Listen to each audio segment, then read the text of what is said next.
स्वागत है आपका हमारे अपने यूट्यूब चैनल पे जिसका नाम है एमरेज क्लासेस। एंड आज हम शुरू करने वाले एम एस एक्सेल। थोड़ा सा इसमें थोड़ा सा कलर में चेंज है, बट ठीक है, आपको चीज़ें दिखाई दे रही हैं, आगे सही है। ठीक है, तो स्टार्ट करेंगे एम एस एक्सेल से।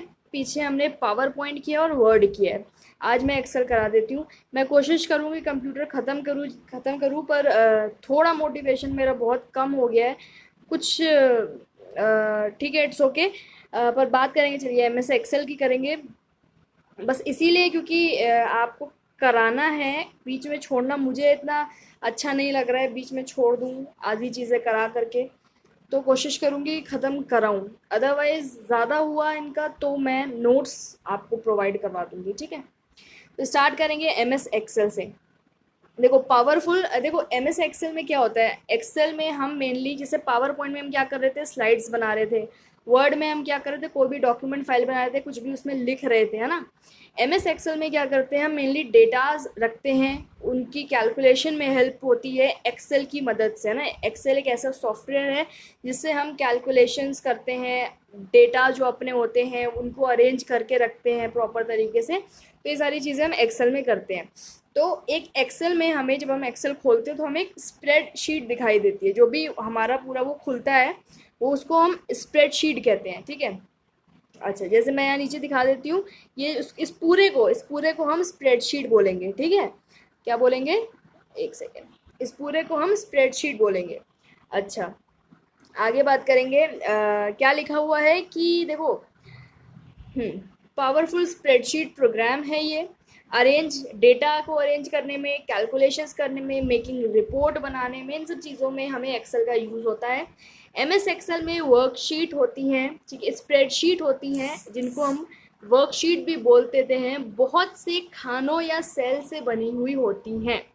तो देखो, जैसे ये आपका एक आपका एक्सेल का वो है पेज, और इसमें जो वो है ना आपकी वर्कशीट, वो बहुत सारे खानों से बनी होती है, यानी कि बहुत सारे ऐसे ऐसे ब्लॉक्स होते हैं, बहुत सारे खाने होते हैं, जैसे यहाँ लिखा हुआ है, जिनको हम सेल्स बोलते हैं। ये देखिए, ये एक सेल है, ये एक सेल है, ये एक सेल है। ये सारे क्या है, ये जो जितने भी ब्लॉक्स बने हुए हैं, इनको हम सेल बोलते हैं।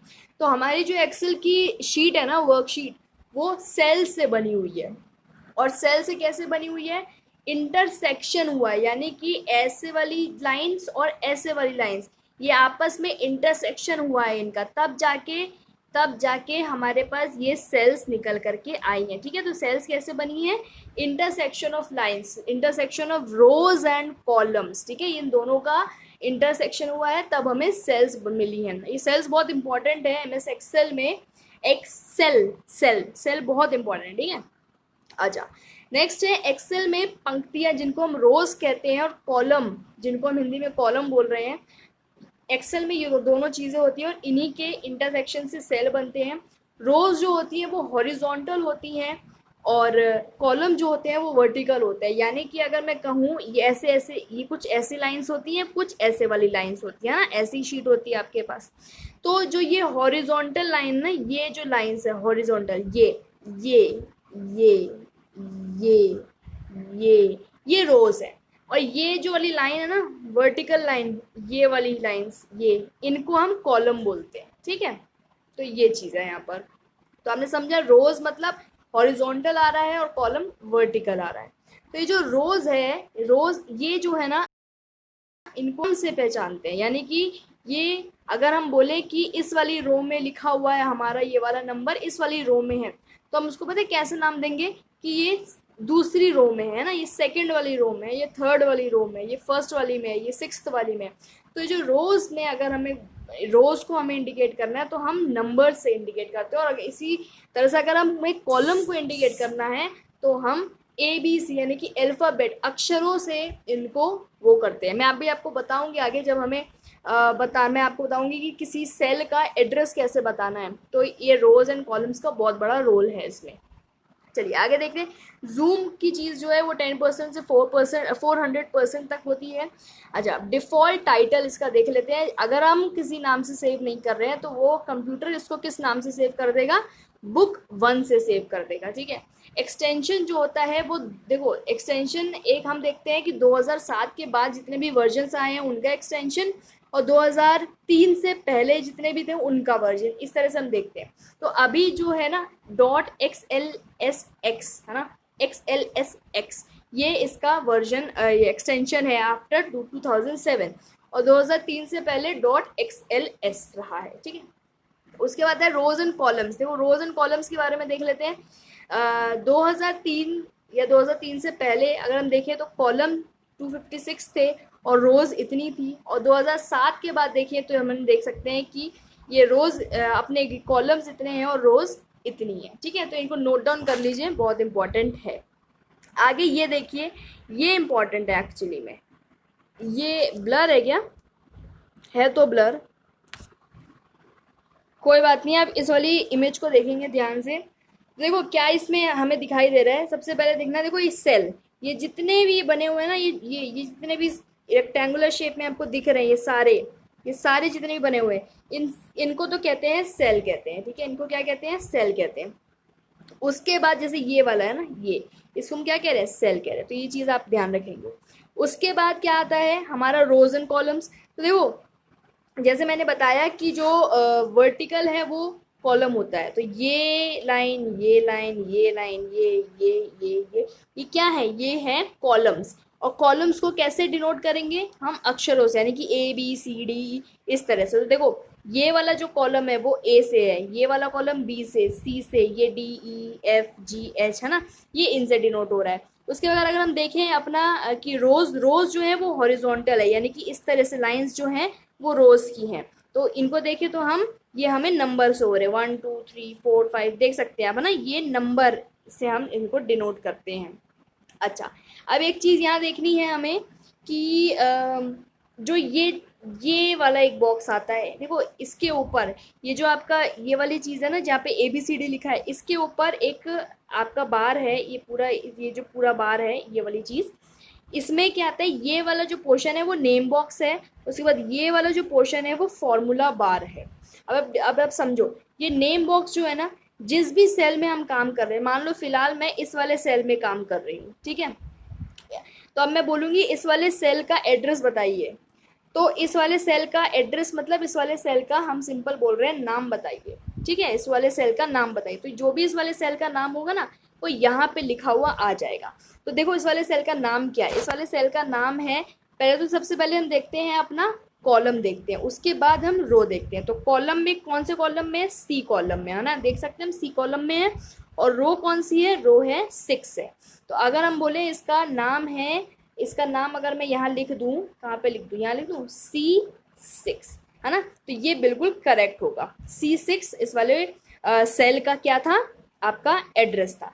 अच्छा, अब ये वाला जो है ना, ये है फॉर्मूला बार। इसमें क्या होता है, मान लो जैसे ये कोई भी सेल है, आपकी सेल है, इसमें हम जो भी लिख रहे हैं वो इस वाले बार में आपका शो करेगा। फॉर्मूला बार इसे कहते हैं, ठीक है। ये आपको समझ आ गया? Very good. ज़्यादा कुछ नहीं है इनमें, ज़्यादा इसमें कुछ नहीं है, बस छोटी छोटी चीज़ें याद रखनी है।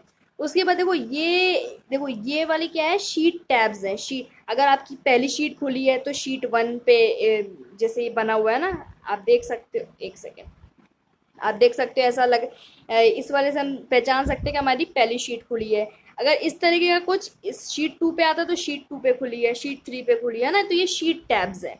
इससे पता चलता है हम कौन से टैब पर हैं। और इसमें इम्पॉर्टेंट क्या है? वर्कशीट विंडो, ठीक है। ये इसे कहते हैं आपकी वर्कशीट खुली हुई है, ठीक है, ठीक है। ये वर्कशीट हो गई, और ये आपका मेन इसमें था। और कुछ मेन इसमें इतना नहीं है, ये जितना भी था मैंने बता दिया। कॉलम हेडिंग्स, यानी कि ये जहाँ पे A लिखा है, B लिखा है, C लिखा है, D लिखा है, इसको हम कहते हैं कॉलम हेडिंग है। ये यहाँ पे कॉलम का लिखा हुआ है, हेडिंग है। और ये वाली चीज़ को हम कहते हैं रो हेडिंग है, ठीक है। तो ये चीज़ें आपने समझ ली है। आगे बढ़े, एक और चीज़ आपको यहाँ ध्यान रखनी है। मान लो इस वाले सेल में हम काम कर रहे हैं, तो जिस वाले सेल में हम करंटली काम कर रहे होते हैं ना प्रेजेंट में, उसको कहते हैं एक्टिव सेल। तो यानी कि आप देख सकते हो ये जो सेल है थोड़ा जो बाकी सेल से अलग दिख रहा है, जिसपे ब्लैक वो बाउंड्री लगी हुई है, उसको हम एक्टिव सेल बोल रहे हैं, ठीक है।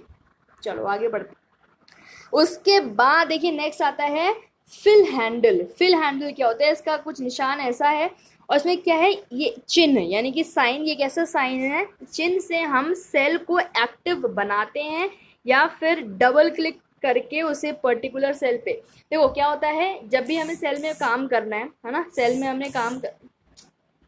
हमें किसी सेल में काम करना है तो हम उसको क्या करेंगे, हम उस पर इस फिल हैंडल का यूज करेंगे और उस सेल को एक्टिव बनाएंगे। इस वाले साइन का यूज करके उस सेल को एक्टिव बनाते हैं। उसके बाद ये वाला जो थोड़ा सा साइन आपको दिखाई दे रहा है, ये क्या है, किसी सेल की लोकेशन को एक फिक्स्ड पोजीशन पे लॉक करना अगर है हमें, तो इस वाले का यूज करते हैं। तो आपको बस यूजेस याद रखने हैं, पूछ सकता है कि इस वाले का क्या यूज है, ऐसे क्वेश्चंस बहुत आते हैं। F2 की का यूज है कि मतलब कुछ सेल में आप कुछ एडिट करना है तो आप F2 की दबाएंगे तो आप उसमें कुछ एडिट कर पाएंगे, ठीक है। उसके बाद एड्रेस ऑफ द सेल मैंने बताया, एड्रेस सेल का नेम बॉक्स में दिखाई देता है, कोई फॉर्मूला बार में दिखाई देता है। फॉर्मूला का मतलब यहाँ पे है कि जो भी हम सेल के अंदर लिखते हैं वो फॉर्मूला बार में दिखता है। ये मैंने क्लियरली लिखा हुआ है, इसमें आपको दिक्कत नहीं होगी। डिफॉल्ट 3 शीट्स होती हैं, शीट 1, शीट 2, शीट 3, मतलब एक बार मतलब डिफॉल्ट 3 शीट आपको मिलती हैं। उसके बाद correct way to write address of first cell, ये मैंने आपको बता दिया है कि पहले रो का नाम लिखते हैं, ठीक है। तो इस तरह से जैसे ये वाला है तो ये अगर इसका देखें तो ये C3 आया है, ठीक है। 3 इसमें 3C गलत हो जाएगा, C3 बिल्कुल सही होगा। नेक्स्ट आएंगे, ये छोटा सा ही है, बस थोड़ा सा ही रह गया एक्सेल में। उसके बाद हम पता है क्या करेंगे, उसके बाद हम करेंगे अपना डेटा रिप्रेजेंटेशन। देखो बहुत इंपॉर्टेंट चैप्टर है और बहुत आपको लग सकता है कि थोड़ा सा कंफ्यूजिंग हो जाएगा, लेकिन उसको आसानी से करेंगे, आपको कंफ्यूजन नहीं होने देंगे, ठीक है। तो अच्छे से करेंगे डेटा रिप्रेजेंटेशन, क्योंकि मैं चाहती हूँ इस चैप्टर को आप समझ लो, क्योंकि इसके अगर मैं नोट्स आपको दे दूँ तो आपको ऐसे नोट्स में कुछ भी समझ में नहीं आएगा जब तक ये आपको समझाया नहीं जाएगा, ठीक है। तो इसको समझाऊंगी मैं, कोई बात नहीं, जो भी है मैं इसको ज़रूर समझाऊंगी आपको बस इसको समझना है ना। चलो यहाँ देखते हैं फंक्शन लाइब्रेरी। एक्सेल में एक टर्म होता है फंक्शन लाइब्रेरी, इसका देखो यूज क्या है, different types of functions are involved in this. Function मतलब जैसे हम कुछ सम कर रहे हैं या फिर हम एवरेज कर रहे हैं किसी चीज का, तो ऐसे फंक्शंस फंक्शन लाइब्रेरी में होते हैं। इनका यूज करके हम अपनी चीज़ों को मतलब जो भी हमें फंक्शन करना है उसको एग्जीक्यूट कर सकते हैं। जैसे मैथमेटिकल कोई फंक्शन परफॉर्म करना है, लॉजिकल फंक्शन, ट्रिग्नोमेट्री, बहुत सारी चीज़ें होती हैं ना, कुछ भी हमें यूज़ करना है तो फंक्शन लाइब्रेरी में हमें ये फंक्शंस स्टोर मिलते हैं। उसके बाद एक नेक्स्ट नाम होता है मैक्रोज। मैक्रोज इंपॉर्टेंट है, देखो जब भी आप कुछ कर रहे हो, अब आपको मैक्रोज से क्या होता है, मैक्रोज होता है एक सेट ऑफ इंस्ट्रक्शंस होता है। मान लो हम कुछ भी काम कर रहे हैं एक्सेल पर, और सपोज हमें एक स्टेप कुछ स्टेप्स परफॉर्म करने हैं, और वो कुछ ऐसे स्टेप्स हैं जो ऑलमोस्ट हमें हर चीज़ में परफॉर्म करने पड़ते हैं, ठीक है। जैसे कि मान लो take 2 numbers, then add these numbers, then multiply by 2, the answer को 2 से मल्टीप्लाई करो, मतलब ऐसे कुछ स्टेप्स हो गए। अब ये 3-4 स्टेप्स हो गए, इसका हमने एक मैक्रो क्रिएट कर दिया, यानी कि कुछ क्रिएट कर दिया जिसने हमने मैक्रो का, और हमने इसको रख दिया स्टोर करके। अब जब भी हमें ज़रूरत पड़ेगी हम क्या करेंगे, वो मैक्रो को अपने एक्सेल में जब भी हमें जहाँ पे भी यूज़ करना है उसको सिंपल यूज़ कर सकते हैं। हमें मैनुअली हर स्टेप को, एक एक स्टेप को करने की ज़रूरत नहीं पड़ेगी, वो ऑटोमेटिकली वहाँ से मैक्रो अपने आप यूज़ हो जाएगा। तो मतलब ये एक एक्शंस होते हैं, सीक्वेंस होता है एक्शंस का जो परफॉर्म हो जाता है, इसको करके रखना पड़ता है पहले से, ठीक है। ये मैक्रो होता है। एक होता है स्टेटस बार, ये बॉटम ऑफ स्क्रीन के नीचे हमें देखने को मिलता है, जहाँ पे पेज नंबर हो गया, वर्कशीट के बारे में, जूम के बारे में, जूम कितना कर सकते हैं, करंट कौन सी शीट खुली हुई है, इन सब की सूचना दिखाई देती है, वो स्टेटस बार कहलाता है, ठीक है। वर्कबुक है कि वर्कबुक डॉक्यूमेंट है जिसमें एक या एक से अधिक वर्कशीट होती हैं, ठीक है, वो आपकी वर्कबुक बन जाती है। चार्ट्स इसमें मौजूद होते हैं जो 6 टाइप्स के होते हैं। यहाँ पे आप 6 टाइप के चार्ट जो भी लिखे हुए हैं इनके नाम याद रखिए बस, और इनके बारे में और कुछ जानना ज़्यादा ज़रूरी नहीं है। उसके बाद कुछ शॉर्टकट कीज़ हैं, इनकी स्क्रीनशॉट आप ले लीजिए। इसको कुछ ऐसा नहीं है, मैं आपको बताऊं, F2 में जैसे F2 अगर आप दबाते हैं तो किसी भी सेल को एडिट करने में काम आता है। F5 को किसी विशेष सेल पे जाने के लिए F5 दबाते हैं। F7 स्पेलिंग चेक करने के लिए दबाते हैं।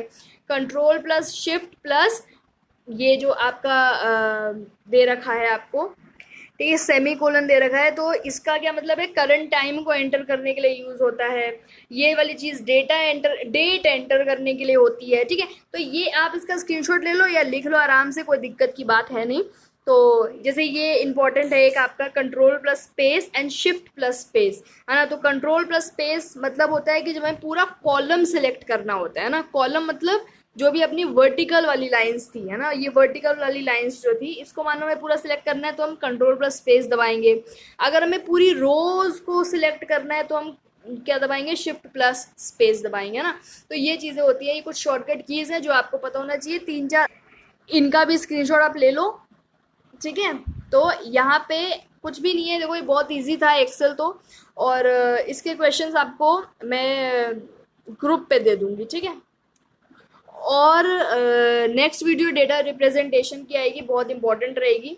और कुछ नहीं, बस पढ़ते रहिए, और हेल्प की ज़रूरत हो तो ज़रूर लेना। एंड होपफुली मेरी अर्निंग ठीक हो जाए तो कंटिन्यू रखना ही है ना। तो इसी चीज़ का मैं थोड़ा वेट कर रही थी कि थोड़ी ठीक कर दें वो। पता नहीं क्या हो रहा है, मुझे खुद को समझ नहीं आ रहा है। मतलब हर सुबह उठ के देखो तो बढ़ने की जगह वो यू नो 5 से 6 डॉलर हमेशा कम देखने को मिलते हैं। तो मतलब एकदम वो बिल्कुल जीरो की कगार पे जाने पे, तो मतलब जितना भी किया वो पूरा जीरो पे पहुंच रहा है। तो बहुत बहुत ही ज़्यादा डिसअपॉइंटिंग है हर सुबह उठ करके एक ही चीज़ देखना कि फिर कट गई। तो इसीलिए बिल्कुल मन नहीं करता यार अंदर से फिर ये चीज़ करने का, जब सामने से कुछ रिवॉर्ड टाइप नहीं मिलता है। तो चलो कोई बात नहीं है, देखते हैं, कुछ दिन वेट करते हैं, मैं फिर करती हूँ, हाँ कुछ करती हूँ। बाकी आप पढ़ते रहो।